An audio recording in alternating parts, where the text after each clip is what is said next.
Hello there again, YouTubers. Once again, I, your Gothic host with the most, Knox, back to bring more Blasphemous Banter. Today's banter is going to be about the band Mushroomhead. I fucking love these guys. I've been listening to them for over 2 decades now. They've just released an album called Call the Devil.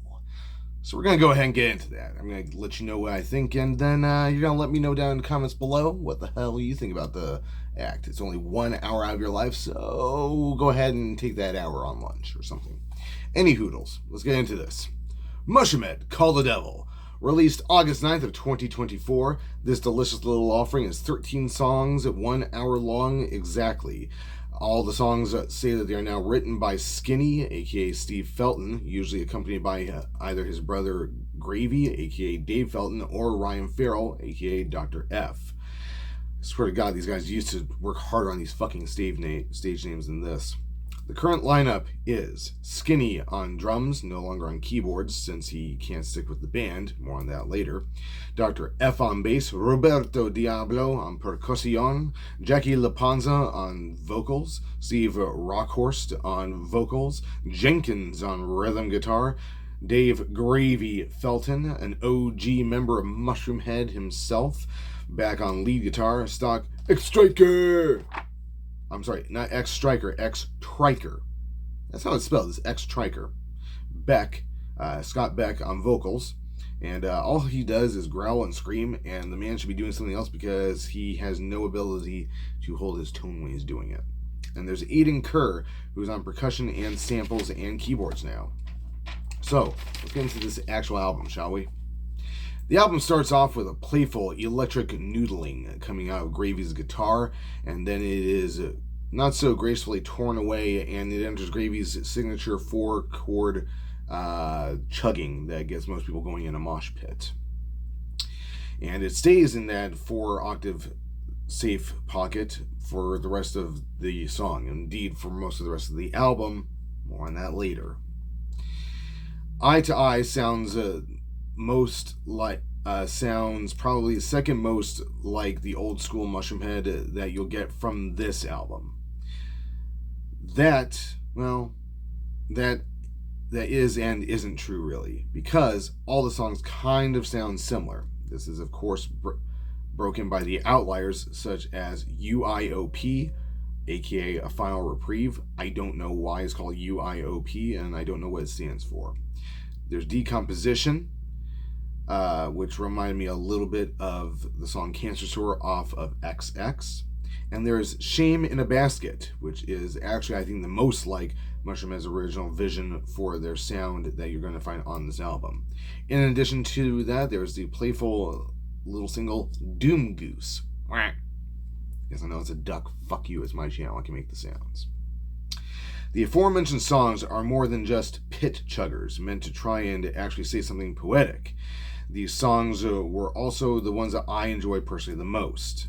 Having Jackie Lapanza on 70% of the album is a great addition since she only got to become a full-blown member about 2 albums ago. But she's been touring with him for probably the last 15 to 18 years, so it's really nice to see her brought so front and center. In fact, in the first song that they made a music video for the album, which I believe was pre-packaged, she is either the first or second face of the band that you actually see on screen, and she is front and center for like 70% of the film. It's great.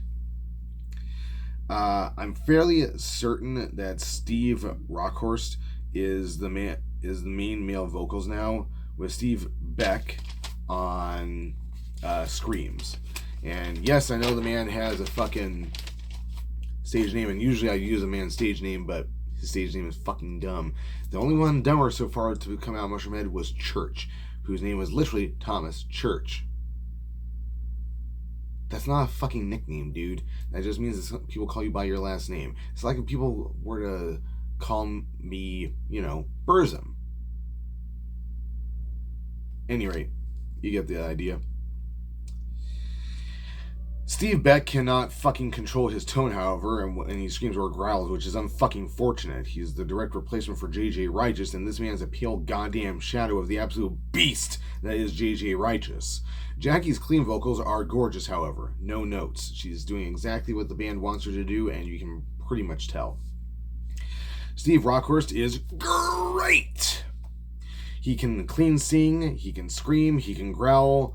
He's got this great original old school Mushroomhead sound, and you can tell he was probably a fan of the OG band before he ever auditioned, because the way that he produces his sound and his voice sounds very much like J.J. Righteous, much more so than J.J. Righteous's replacement sounds like him, which is great, especially because Steve Rockhurst is basically Jeffrey Nothing's replacement, and that's a big goddamn PR boost to fill, let me tell you folks. Unfortunately, the lyrics, which deal with themes of loss, misanthropy, rebellion, losing faith, personal retribution, and questioning religion, all come off as subjects that they were expected to write about instead of what they wanted to or were inspired to write about.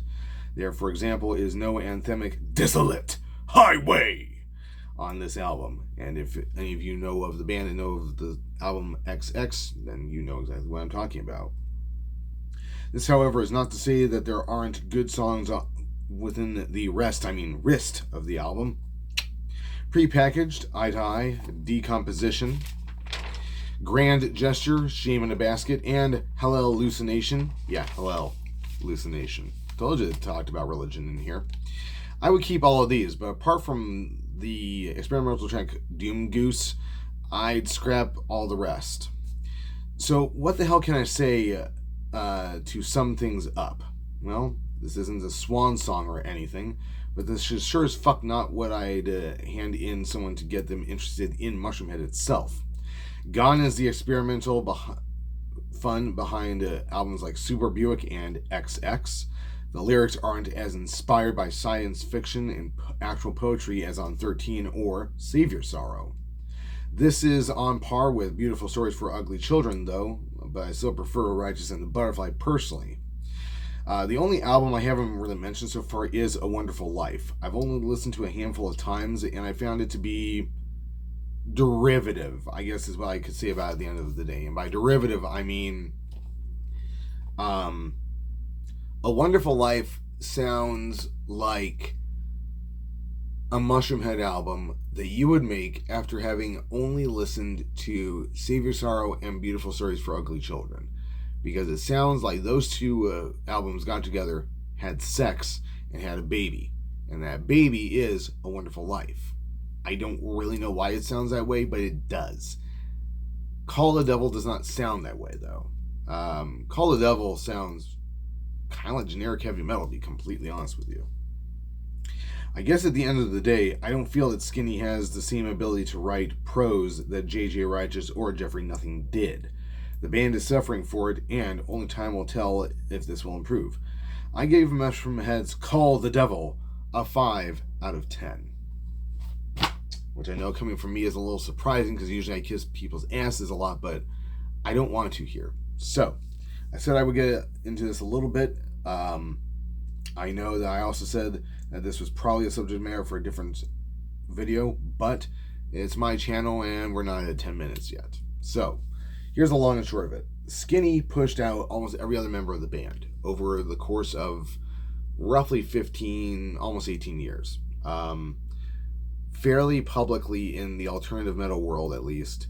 Back in 2018, Jeffrey Nothing officially walked away from Mushroomhead. And he was very public about it at the time that it was because of Skinny.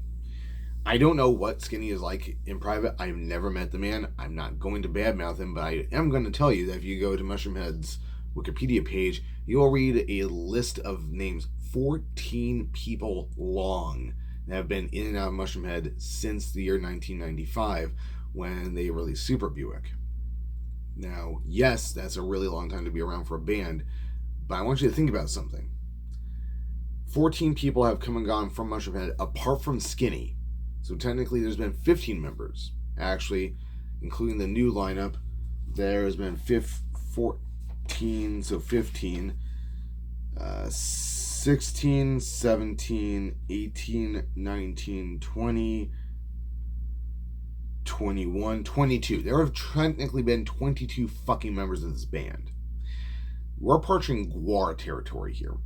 And Gwar only gets away with having had that many people because only like 6 of them actually play instruments. The whole rest of the group is a bunch of stage actors.